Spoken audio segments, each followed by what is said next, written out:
안녕하세요. 이번 주 월요일, 그러니까 3월 23일까지만 하더라도 코스피 종가가 1482포인트였어요. 그리고 그 바로 전주만 하더라도 1300포인트 보는 줄 알았는데 거의 뭐 단 이틀 만에 1700 근처까지 회복을 시켜버리네요.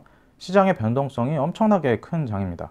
아마 제 영상을 찾아보시는 분들이라면 다들 트레이더가 아닌 그 인베스터적인 성향을 가지신 분들이실 것이니까 부안해동으로 매매하다가 계좌가 녹아버리거나 마구잡이로 계좌를 밀어버리신 분 없이 이런 변동성을 초연하게 지나고 계시면서 기업 가치와 롱텀 밸류 사이의 괴리에 집중하고 계실 것이라고 저는 생각을 합니다. 시장이 이렇게 폭락한 뒤에 왔다 갔다 변동성이 큰 상태에서는 뭔가를 지금 당장 급하게 배우고 정립하겠다기보다는 그동안 갖춰놓고 세워놓은 철학과 기준을 바탕으로 그동안 공부하고 모니터링했던 기업을 헐값에 사들이면서 시장이 회복될 때까지 기다리는 시간이라고 생각을 합니다.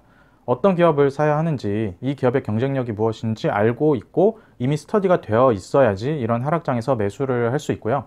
변동성이 심해도 털려나가지 않을 수 있습니다. 반등은 했지만 아직 갈 길이 굉장히 멀기 때문에 흥분할 필요는 없고요. 최근에 유독 아직 살 때가 아니다, 혹은 바닥 나왔다, 이제는 살 때다, 뭐 이런 이야기가 많이 나옵니다.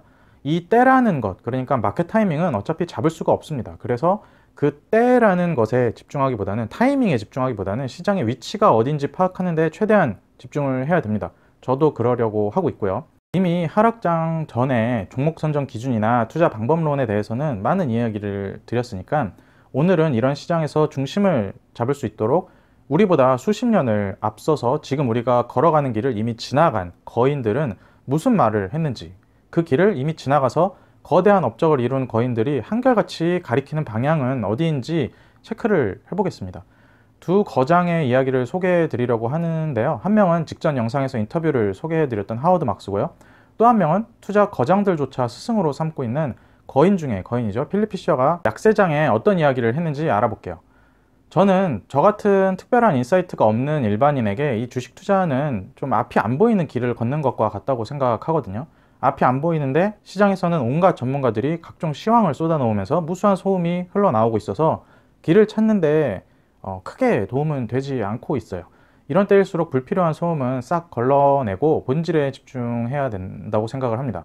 하워드 막스는 이 투자와 마켓 사이클의 법칙이라는 책에서 굉장히 중요한 이야기를 했어요. 하워드 막스 책은 특히 시장이 위든 아래든 어떤 극단으로 가고 있을 때 굉장히 중요한 통찰을 제공해 주는데요. 유명한 비유 중에 그 시계추 비유가 있습니다. 주식시장의 심리적 변동은 시계추 움직임과 비슷해서 균형점이자 평균점인 그 중간점을 중심으로 양쪽으로 계속 이렇게 움직인다는 것이죠. 중간점이 평균이자 균형이지만 거기서 머무는 순간은 굉장히 짧고 늘 아치의 극단을 향해서 움직이거나 극단으로부터 멀어진다고 비유합니다. 시계추가 한쪽 극단으로 힘차게 움직일 때는 극단에 다다를수록 반대편으로 움직이기 위한 힘을 응축하는 것과 같다고 했는데요. 투자 시장도 동일한 움직임을 보인다고 합니다. 도치감과 낙담, 거품과 붕괴 같은 양극단을 움직인다고 하워드 막스는 이야기를 하고 있어요. 하워드 막스가 굉장히 추상적으로 비유했지만 맞는 이야기죠.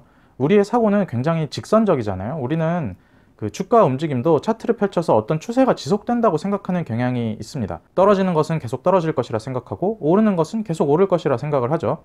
이것을 투자자의 편향이라고 하는데요. 제가 편향에 대해서 이야기했던 영상을 링크해 드리니까 관심 있으면 한번 보시고요.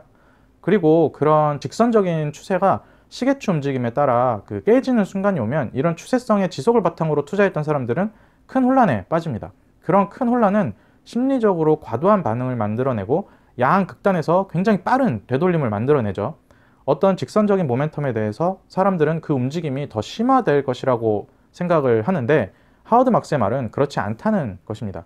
흔히 말하는 평균 회귀도 이와 같은 맥락이에요. 시장에서 거래되는 가격이 그 자산의 장기 가치를 전혀 대변하지 못하고 괴리가 위든 아래든 심각하게 벌어진다면 그 벌어지는 움직임은 끝까지 이어지지 않는다는 것입니다.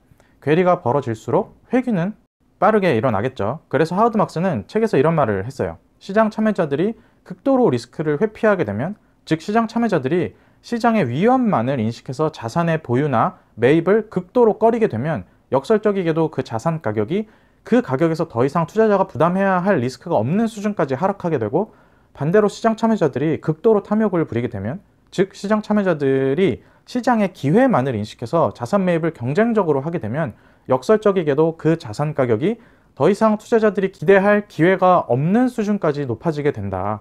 이 두 가지만 놓고 보면 하락장에서 과연 지금 시장의 위치는 시계추 진자운동 움직임 중에 어느 위치에 해당하는지 고민을 해보셔야 됩니다. 우리가 시계추 움직임을 순간적으로 보면 시계추가 어느 방향으로 움직일지 알 수는 없지만 시계추의 위치 자체는 알 수가 있잖아요. 균형에 가까운지 양극단에 가까운지. 당장 시계추가 어느 방향으로 움직일지 그 알 수 없는 방향성을 추측하기보다 시계추가 지금 어느 부분에 위치하고 있는지, 어느 사이클에 해당하는지 그 위치 자체에 주목하는 것이 장기적으로 승리할 확률을 획기적으로 높여줄 것입니다. 지금처럼 확실하게 시장 가격과 가치 사이에 괴리가 발생했다면 맞출 수 없는 단기 방향성에 집착하기보다는 우리가 할 수 있는 것에 집중하는 것이 훨씬 유리해요. 하워드 막스는 책에서 마켓 타이밍, 그러니까 방향성은 맞출 수 없다는 이야기를 계속 하거든요. 그리고 좀처럼 극단적인 표현을 쓰지 않는데 이 마켓 타이밍에 대해서는 극단적인 표현이 나옵니다. 제가 아까 소개해드린 책 그 321페이지를 보면 08년 금융위기 이후에 지속 매수하거나 적어도 보유하는 것이 왜 중요했는지에 대해서 이야기가 쭉 나오거든요.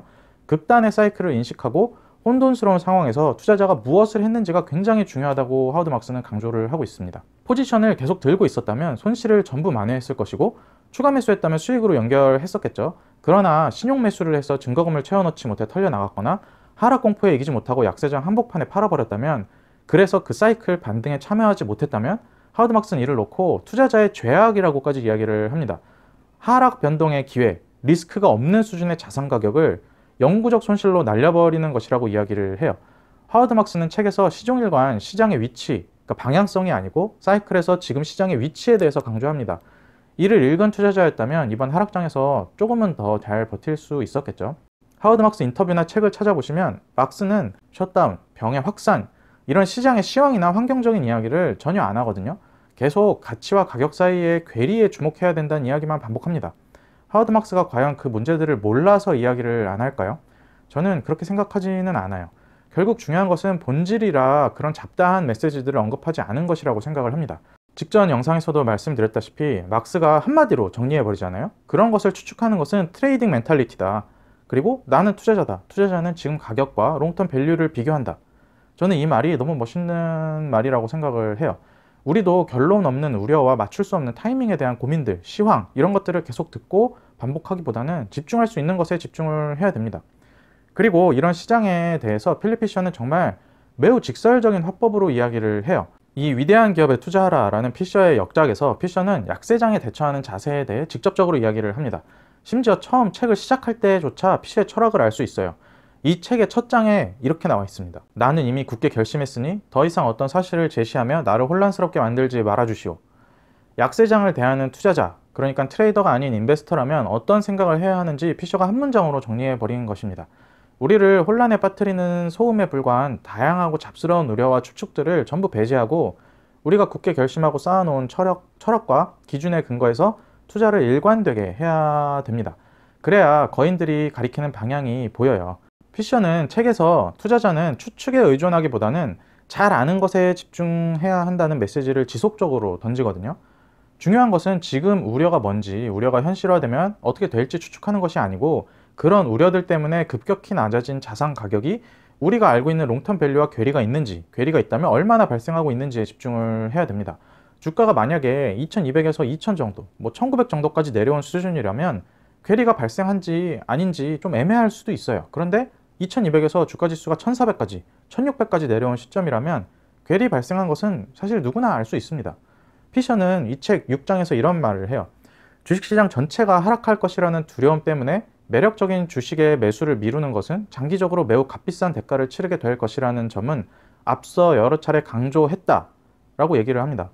혹시 어떤 분은 피셔가 지금 사태를 못 겪어봐서 그런 얘기를 한다고 생각하실지도 모르겠어요. 근데 피셔가 살아온 시간은 대공황, 세계 2차 대전, 오일 쇼크, IT 버블, 쿠바 위기 같은 것들을 지나온 시간이었어요.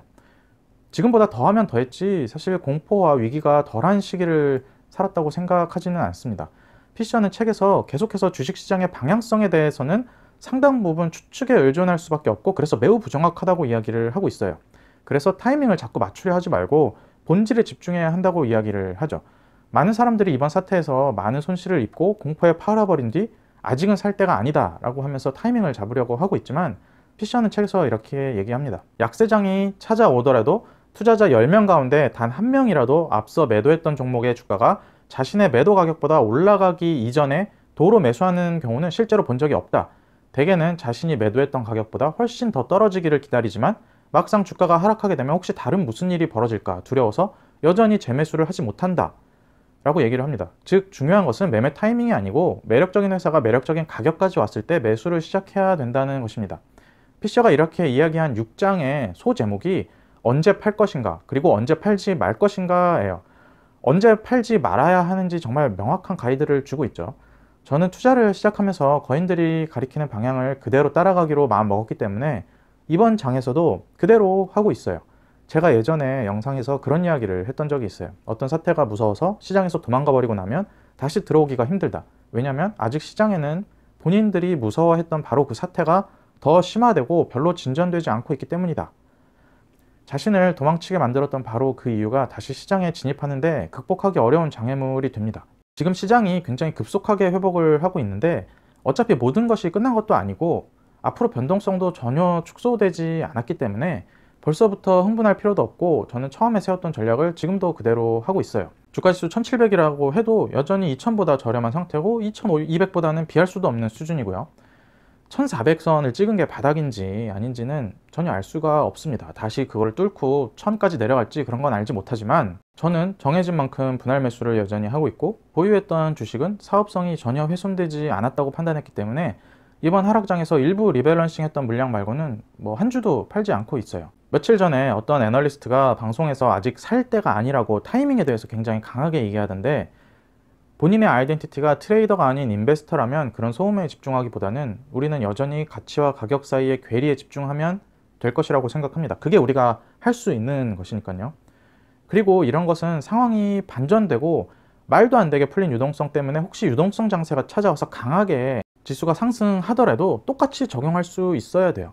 먼 미래 일이 될 것 같지만 기준은 언제나 똑같습니다. 그때도 위치를 생각을 해야겠죠. 우리는 거인들이 손가락으로 가리키고 있는 방향만 따라서 걸으면 된다고 저는 생각을 해요. 다들 화이팅 하시고요. 2020년의 1분기가 벌써 그냥 지나가 버리고 있는데 2분기는 회복의 분기가 됐으면 좋겠습니다. 들어주셔서 감사합니다.